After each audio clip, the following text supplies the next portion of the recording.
Тұңғыш президент Нұрсұлтан Назарбаев әулеті қарапайым отбасыға теңестірілді деп хабарлайды Бәк-із тілшісі. Заң қабылданғаннан кейін Назарбаевтың әулеті қарапайым азаматтармен теңестіріле ме? Деп журналистер депутат Айдос Сарымнан сұрады. Мәжіліс депутаты журналистердің сұрағына былай деп жауап берді.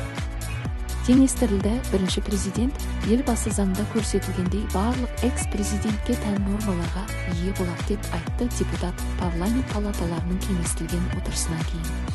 Яғни бұл дегеніміз барлық экс-президентке тән заң шеңберінде қорғалады. Бұл нормалар мен сіз бен біз сияқты барлық қазақстандық өмір сүріп жатыр. Өйткені ол барлық адамға бірдей қатысты деп түсіндірді ол.